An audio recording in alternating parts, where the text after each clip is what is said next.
Hello दोस्तों, स्वागत है आप सभी का एक और जीके की नई वीडियो में। पिछली वीडियो में हमने प्राचीन भारत के इतिहास से रिलेटेड हड़प्पा सिंधु सभ्यता के क्वेश्चंस को डिस्कस किया था। इस वीडियो में हम प्राचीन भारत के इतिहास से वैदिक संस्कृति के क्वेश्चंस को डिस्कस करेंगे। इस वीडियो में जो क्वेश्चंस बताए गए हैं वो किसी न किसी परीक्षा में जरूर पूछे गए थे और बहुत ही इंपॉर्टेंट हैं। तो मैं आप लोगों से रिक्वेस्ट करता हूँ, अगर आप वीडियो पहली बार देख रहे हैं तो इसे लाइक करके चैनल को सब्सक्राइब जरूर करें और इस वीडियो को अपने दोस्तों के साथ शेयर जरूर करें। पहला क्वेश्चन है, प्रारंभिक आर्यों के बारे में निम्न कथनों में से कौन सा सही नहीं है।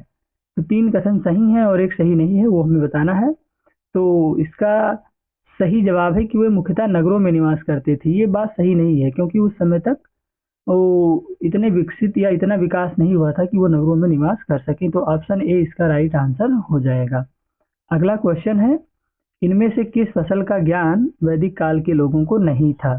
जो दूसरा क्वेश्चन है वो है कि इनमें से किन फसल का ज्ञान वैदिक काल के लोगों को नहीं था। यूपीपीसीएस 2012 का ये क्वेश्चन है और इसका सही जवाब है ऑप्शन बी, तंबाकू। तंबाकू उस समय तक उत्पादित नहीं किया जाता था। अगला क्वेश्चन है तीसरा, किस वेद में सभा को नरिष्ठ अर्थात सामूहिक वाद विवाद या अनुल्लंघनीय कहा गया है। स्टेनोग्राफर परीक्षा 2011 का ये क्वेश्चन है और इसका सही जवाब है ऑप्शन सी, यानी कि अथर्ववेद में ये चीज बताई गई है। तो ऑप्शन सी इसका राइट आंसर हो जाएगा। अगले क्वेश्चन की तरफ चलते हैं। चौथा क्वेश्चन जो कि है कि ऋग्वेद में कुल कितने मंडल हैं। सीजीएल 2017 का ये क्वेश्चन है, ऋग्वेद में कुल कितने मंडल हैं। तो इसका सही जवाब है ऑप्शन डी, सभी लोग जानते हैं 10 मंडल हैं। इसका राइट आंसर हो जाएगा ऑप्शन डी। अगले क्वेश्चन की तरफ चलते हैं। पांचवा क्वेश्चन है, किस रचना में नारी को सुरा और पांसा के साथ 3 प्रमुख बुराइयों में शामिल किया गया है। इसका सही जवाब क्या है। तो इसका सही जवाब है ऑप्शन ए, मैत्रायणी संहिता में ये चीज बताई गई है। ये क्वेश्चन एसएससी 2011 में पूछा भी गया था। अगला क्वेश्चन है छठवां, गायत्री मंत्र की रचना किसने की थी। एसएससी संयुक्त हायर सेकेंडरी स्तरीय परीक्षा 2014 का ये प्रश्न है। इसका सही जवाब है विश्वामित्र ने। विश्वामित्र ने गायत्री मंत्र की रचना की थी। तो ऑप्शन बी इसका करेक्ट आंसर हो जाएगा। अगले क्वेश्चन की तरफ चलते हैं। सातवां, अवेस्ता और ऋग्वेद में समानता है। अवेस्ता किस क्षेत्र से संबंधित है। ऋग्वेद 4 वेदों में से एक है, तो अवेस्ता क्या है। एसएससी सीजीएल 2016 का ये क्वेश्चन है, 7वां प्रश्न है और इसका सही जवाब जो है वो होगा यहाँ पर ऑप्शन सी, ईरान से संबंधित है। ईरान देश से संबंधित है, तो इसका ऑप्शन सी राइट आंसर हो जाएगा। अगले क्वेश्चन की तरफ चलते हैं। 8वां, आर्य शब्द का शाब्दिक अर्थ क्या है। बीपीएससी 2016 का ही क्वेश्चन है। तो इसका सही जवाब है, आर्य शब्द का शाब्दिक अर्थ है श्रेष्ठ या कुलीन। तो ऑप्शन डी इसका राइट आंसर है। अगले क्वेश्चन की तरफ चलते हैं। अगला क्वेश्चन है 9वां, पूर्व वैदिक या ऋग वैदिक संस्कृति का काल किस समयावधि को माना जाता है। तो 9वां क्वेश्चन है, इसके ऑप्शंस हैं 1500 से 1000, 1000 से 600, 600 से 600 ईसा पूर्व ईस्वी तक, या इनमें से कोई नहीं। तो इसका सही जवाब है ऑप्शन ए, 1500 ईस्वी पूर्व से 1000 ईस्वी पूर्व तक का जो समय है वो ऋग वैदिक संस्कृति का काल माना जाता है।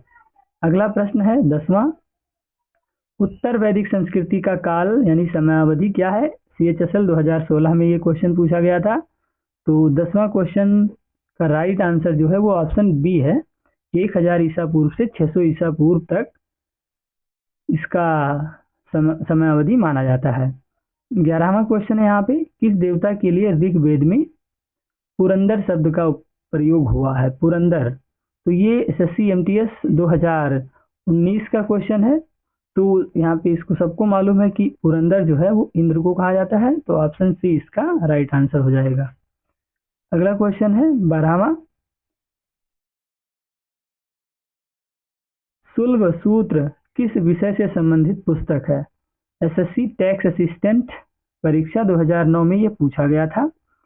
तो इसका राइट आंसर क्या है, ये ज्यामिति से संबंधित है। तो डी इसका राइट आंसर हो जाएगा।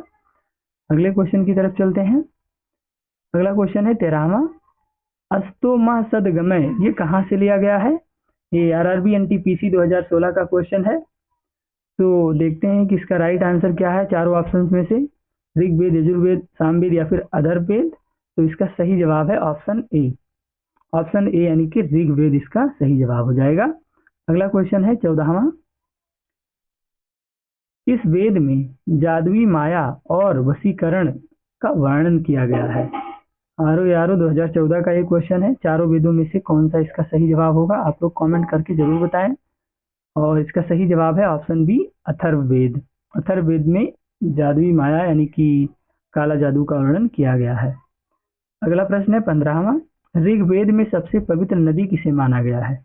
एसएससी मल्टीटास्किंग का ये क्वेश्चन है, 2014 में पूछा गया था।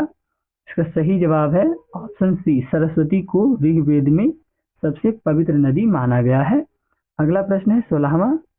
तीन क्रमों यानी कि पगों में यानी पैरों में तीनों लोगों को माप लेने के कारण किसे उपक्रम कहा गया था? एनटीपीसी 2016 का एक क्वेश्चन है।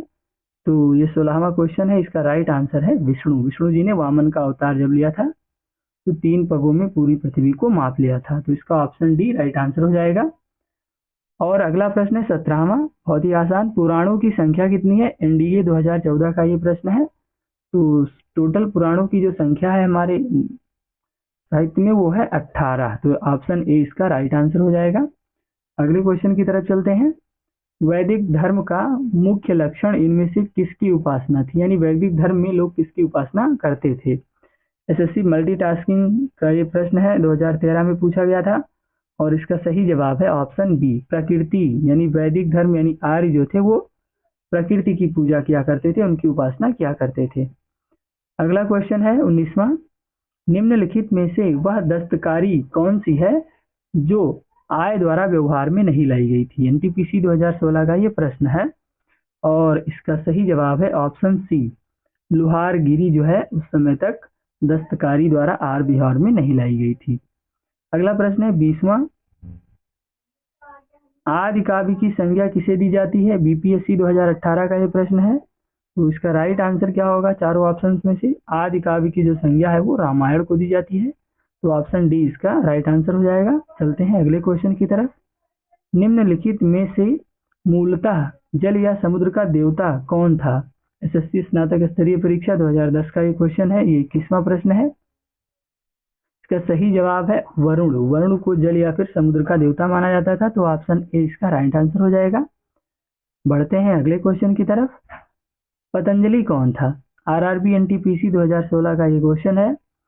और 22वां क्वेश्चन है ये। इसका राइट आंसर है ऑप्शन बी, पाणिनि के संस्कृत व्याकरण का एक टीकाकार था पतंजलि।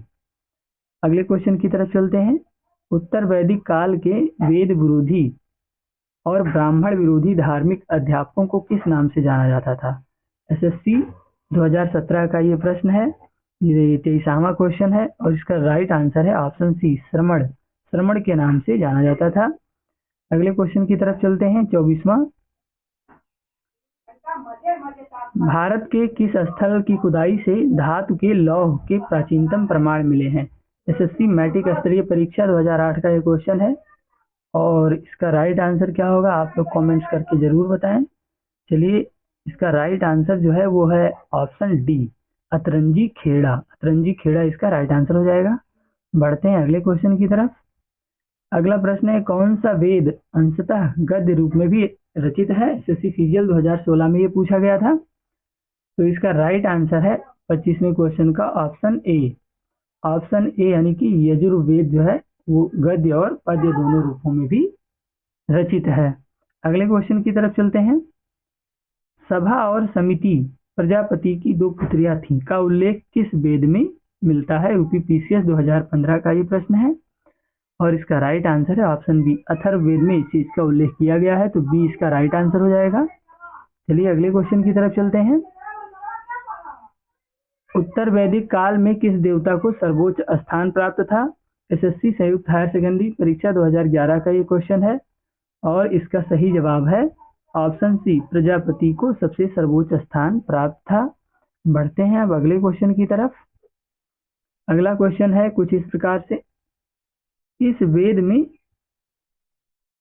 वेद में प्राचीन वैदिक युग की संस्कृति के बारे में सूचना दी गई है। सीजीएल 2016 का ये क्वेश्चन है। और इसका सही जवाब है option D, Rigveda. So friends, ये प्राचीन भारत के इतिहास से रिलेटेड वैदिक संस्कृति के 56 क्वेश्चंस का पार्ट फर्स्ट है। अगर आप लोगों को ये वीडियो अच्छी लगती है, बहुत मेहनत से वीडियो बनाते हैं हम, तो इसे लाइक करिए और कमेंट सेक्शन में पार्ट 2 के लिए कमेंट करिए, तो मैं पार्ट 2 जरूर लेकर के आऊँगा। तो इस वीडियो में इतना ही, मिलते हैं अगली वीडियो में। जय हिंद।